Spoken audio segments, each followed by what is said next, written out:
사교육 걱정 없는 세상 10년차 회원이자 강사 이수진입니다. 다짜고짜 퀴즈 하나 낼게요. 지금 알려드리는 키워드를 들으시고 여러분이 아시는 TV 프로그램 이름을 맞추시면 돼요. 유아의 문제 행동, 전문가의 개입, 행동 수정.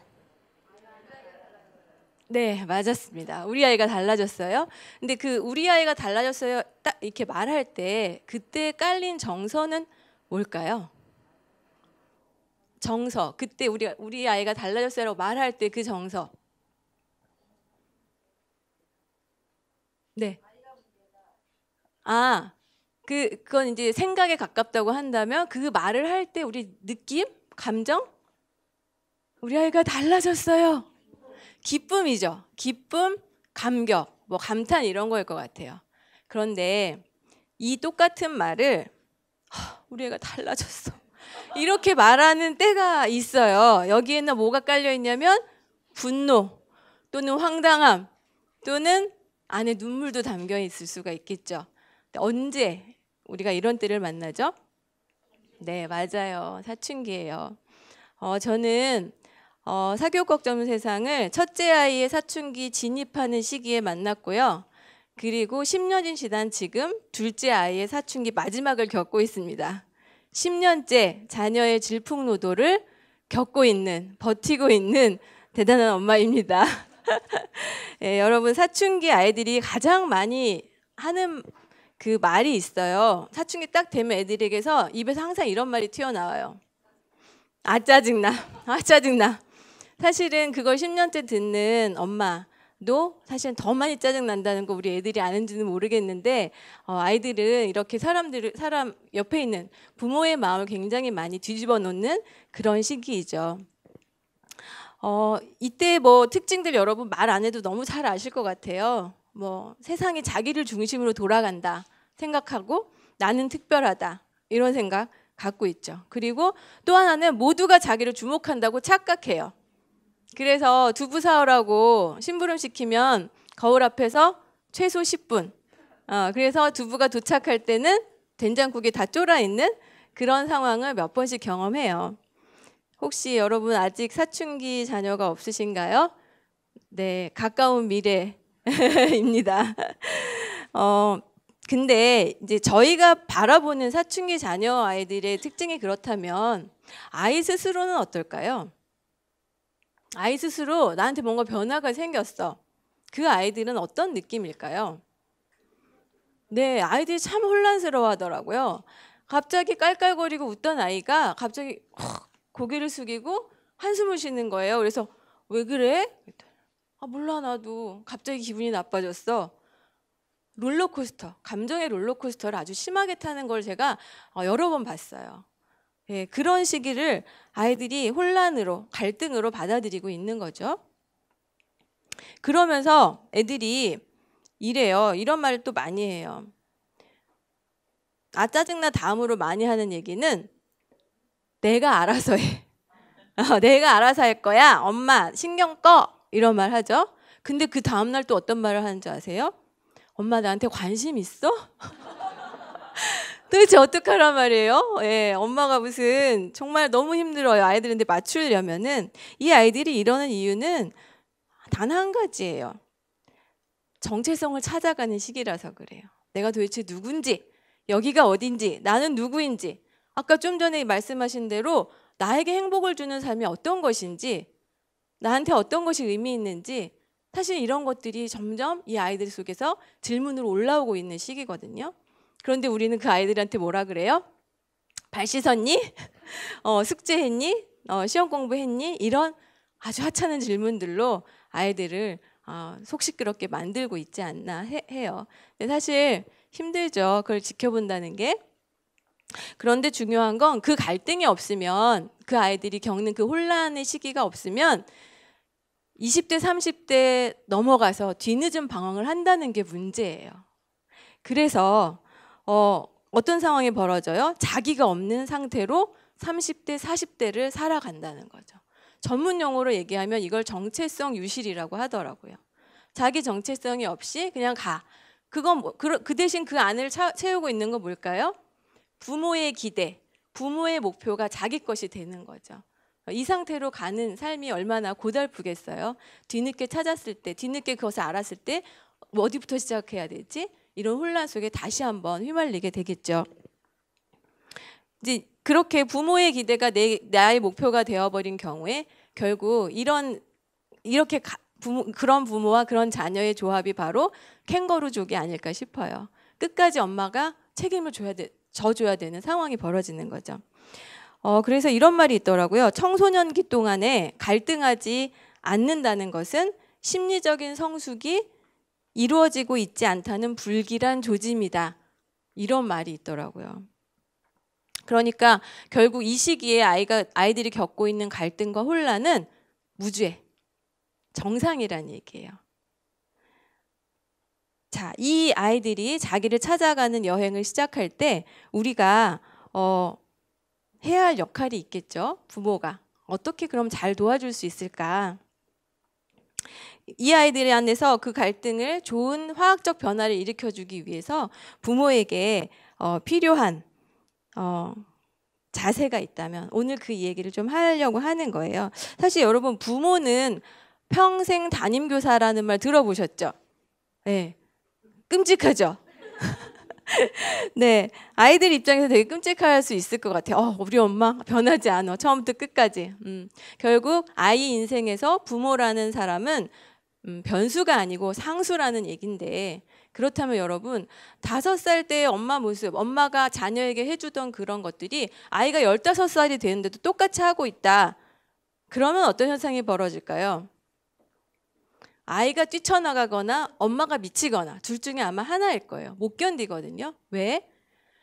스카펙이 이런 말을 했어요. 진짜 좋은 사랑은, 부모의 사랑은 지각 있게 주는 것이고 지각 있게 주지 않는 것이라고 했는데 저는 사춘기 때는 지각 있게 주지 않는 것을 많이 고민해야 된다고 생각하거든요. 5살 때 주던 것을 15살이 된 아이에게 주면 안 되는 것들이 사실 되게 많다는 얘기예요. 내가 뭘 주지 말아야 할지를 고민해야 되는 때라는 이야기죠. 그렇다면은 아이들 지각 있게 주지 않는 것을 언제 우리가 알고 이렇게 자각하게 되는가 했을 때 이것은 자녀의 성장 포인트마다라고 대답을 하고 싶어요. 자녀들이 성장하는 시기들이 있어요. 계속 성장하지만 한 번씩 점프를 한단 말이에요. 그러면 그 성장 포인트를 우리가 어떻게 할까? 느껴져요. 어떻게 느껴질까요? 부대껴요. 내 마음이 부대껴. 내가 뭔가 입력을 했는데 예상되는 출력물이 안 나와. 그러는 때가 이제 부대끼는 시기거든요. 제일 처음에 여러분 부대낄 때가 언제일까요? 아이가 내가 할 때 3살 때부터 시작되는 것 같아요. 예, 제가 사교육걱정엄생을 만난 때는 아이가 사춘기 때 나는 도대체 뭐지? 엄마는 왜 날 괴롭히지? 이러면서 내 마음을 괴롭게 하던 그때였거든요. 그때가 성장 포인트였던 것 같아요. 그러면 그때 나는 뭘 주지 말아야 할까를 그때부터 생각하고 고민이 시작됐던 것 같아요. 그게 이제 오늘 제가 말씀드리는 것은 부모도 아이들이 성장하는 것처럼 부모도 성장의 어떤 방향이 있는데 그 부모의 진로라고 생각하는데 그 부모의 진로의 끝은 어디인가 하면 아이가 3살 때는 우리가 열심히 양육하는 엄마였다면 초등학교를 거치고 청소년기를 거치면서 우리는 뭘 바라봐야 되냐면 아이가 그냥 나에 의존하던 상태에서 독립으로 나아가도록 도와주는 것, 나하고 아이가 분리가 되는 것, 그것이 부모의 최종 진로라고 생각을 해요. 그래서 그럴 때 우리가 필요한 것 뭐냐면 돌을 좀 닦아야 되는데 어떤 도냐면 내비도를 닦아야 된다는 거예요. 어느 책에서 봤어요. 그 내비도. 근데 이게 정말 저는 부모의 성장 방향을 너무 잘 말해주는 것 같아요. 조금 전에 지각 있게 주지 않는 것을 제가 말씀드렸잖아요. 내비도. 이것은 정말 점점 주지 않는 상태로 가게 만들어주는 굉장히 중요한 키워드라는 생각이 들어요. 영어로 말하면 let it be. 충청도 방언으로 말하면 냅둬요. 이렇게 되겠죠? 네. 내비도를 닦는 3가지 방법을 제가 말씀드리겠습니다. 첫 번째는요. 눈에 보이지 않는 것을 보는 것. 0에서 내비도 1단계가 시작됩니다. 여러분 성적표에 적혀 있는 아이의 점수 등수는 눈에 보여요, 안 보여요? 잘 보이죠? 자, 아이가 이렇게 접어 올린 교복 치마 보여요, 안 보여요? 네, 틴트 빨갛게 바른 거 너무 잘 보이죠? 네, 이런 것들을 보는 건 누구나 가능해요. 그런데 내비도를 닦는 사람들은 보이지 않는 것을 봐야 될 것 같아요. 자, 뭐가 안 보이냐? 성적과 등수 때문에 사실 가려진 것들이 너무나 많이 있거든요. 예를 들면 우리 아이는 엘리베이터에 타면은 모르는 사람을 볼 때마다 꾸벅 인사를 해요. 오, 인사성 박네. 자, 또 하나. 엄마랑 방금 싸웠어. 나는 얘랑 말하기 싫어. 근데 뒤돌아서면 아이는 뭐라 그래요? 엄마 밥 주세요. 되게 쿨해. 이런 게 있구나. 자, 그 다음에 성적은 비록 지난번보다 오르지 않았지만 예전보다 그래도 한 10분, 20분, 30분 앉아있는 것이 조금 더 자연스러워졌어? 이 노력 보이지 않거든요, 사실은. 근데 그것들을 봐줄 수 있다면 우리가 1단계 성공하는 거라고 생각해요. 두 번째로는 격려인데요. 눈에 보이지 않는 것을 발견했을 때 그 기회를 놓치시면 안 돼요. 그때 아주 충분히 격려해 주는 것이 필요해요. 식물에게 필수적인 성분이 있다면 물이라고 하는데 사람에게 필요한 것은 격려라고 한대요. 그것도 학자가 말한 건데, 자, 어떤 걸 격려할 수 있겠어요, 여러분? 조금 전에 얘기했던 거. 야, 너는 어떻게 이렇게 모르는 사람한테 인사를 하니? 그냥 우리 막 칭찬 막 오버해서 하는 거 그런 거 말고요. 그냥 있는 사실을 굉장히 덤덤하게 얘기해 주는 거. 그런 것들이 격려예요. 야, 어떻게 1시간씩이나 안 움직이고 앉아서 숙제를 할 수가 있지? 이런 이야기들이죠. 그리고 너가 설거지 해주니까 내가 오늘 강의하고 돌아왔는데 너무 막 모든 필요가 다 사라지는 것 같아. 이런 이야기들이 아이들이 한 행동에 대해서, 아이들이 겪었던 어떤 과정들에 대해서 내가 주목하고 있고 그것에 고마워하고 있다는 표현이 되겠죠. 그게 두 번째 격려라면, 이 격려가요, 사실은 사춘기 자녀들에게 이런 격려가 자주 될까요? 사실은 잘 거리가 없어요. 격려할 거리가 별로 없어요. 하지만 없지는 않아요. 잘 찾아보면 있거든요. 그때 한 번씩 던지면 그때 아이들의 마음이 말랑말랑해져요. 그럴 때 우리가 점점 끊어지고 멀어져 갔던 관계들이 조금씩 가까워지는 경험들을 하게 됩니다. 마지막 세 번째는 게을러지는 거예요. 네, 반응 시간을 늦추는 것도 포함돼요. 반응을 안 하는 것도 포함돼요. 굳이 애한테 잘해주겠다고 사사건건 간섭하고 막 칭찬해주고 격려하는 거 좋지 않습니다. 대부분 무심하게 그냥 있는 것이 더 좋습니다. 아이 일은 아이 일이고요. 아이 몫을 돌려주는 것, 그게 내비두는 것 같아요. 그래서 사실 공부의 주인도 아이잖아요. 진로의 주인은 누구일까요? 진로의 주인도 아이예요. 아이보다 내가 더 급하고 내가 더 바쁘게 지내고 있다면 내 방향은 지금 잘못 가고 있다라고 생각하면 될 것 같아요. 자, 그러면 이렇게 내비도를 닦았을 때, 우리가 3단계 내비도를 닦았을 때 유익한 점이 뭘까요? 아까 말했지만 아이의 마음이 조금 말랑해져요. 나하고 아이 사이에 뭔가 여유가 생겨요. 그래서 망가진 관계가 있다면 회복되는 그런 계기가 되겠죠.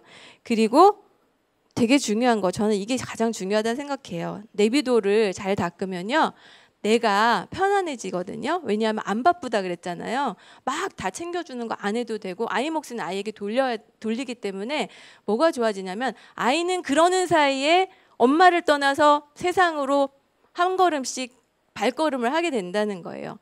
그러니까 엄마가 이 아이의 환경의 전부였다가 이제는 아이의 환경은 세상이 되는 거죠.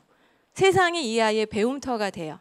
그럼 나는 편해지고 나는 내 일을 하면 되는데, 우리는 그럼 어떤 일을 하면 될까요?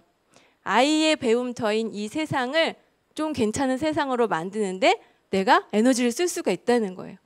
저는 사교육 걱정 없는 세상을 만났을 때 그것이 저의 사명이라고 생각했어요. 이제 아이에게서 벗어나서 나는 이제 이 세상을 좀 좋게 하는데 애쓰고 싶다. 그래서 강사도 하고 있고요. 그리고 또 하나는, 저는 3년 전부터 이런 일을 하고 있어요. 아이들에게 여백을 주자. 아이들의 쉴 권리와 놀 권리를 지켜주자. 그래서 1년에 방학을 선물하자는 운동을 하고 있어요. 꽃다운 친구들, 16, 17살 꽃다운 나이의 아이들에게 방학을 선물하자. 이런 운동을 하고 있거든요. 이것도 제가 내비도를 닦음으로써 가능해진 일이라고 생각하고 회원으로서 저 나름대로 맺은 결실이라고 생각을 해요. 아이가 1년 방학하는 거 여러분 상상이 안 되시죠? 한 달 방학도 지금 다가오는 방학이 저는 괴롭거든요. 그런데 1년 방학 그걸 하면서 배운 것들이 참 많이 있어요. 결국 아이는 떠나갈 아이이고 아이 스스로 자기 삶을 살아갈 아이구나. 내가 가질 할 태도는 결국은 여유 있는 태도이고 아이가 스스로 갈 수 있도록 격려해 주는 역할, 그게 나에게 남은 역할이구나. 이런 것들을 배운 거죠. 여백이 결국 아이들을 성장시키더라고요. 내가 개입하지 않아도 그가 가진 여백, 그리고 그가 나가 있는 그 세상이 아이를 키워준다는 거 너무 절실하게 경험을 했어요. 여러분, 이 말 한마디만 하고 마무리하겠습니다. 부모의 사랑은 더우면 걷어차고 필요할 때는 언제나 끌어당겨 덮을 수 있는 이불 같은 것이어야 한다. 박완서 선생님의 말씀이에요. 사춘기는 우리의 사랑이, 아이들을 향한 사랑이 무겁지 않은지 되돌아볼 수 있는 아주 좋은 기회인 것 같아요. 애들이 자꾸 밀어내거든요. 왔구나, 때가 왔구나. 내가 내비도를 닦아야 할 때이구나. 내가 지각 있게 주지 않아야 될 것이 무엇인지 생각해 볼 때이구나. 이렇게 생각해 보면 조금 여유를 찾으실 수 있고 사춘기 아이들과 한 길 갈 수 있다고 저는 믿어 의심치 않습니다. 귀 기울여 들어주셔서 감사합니다.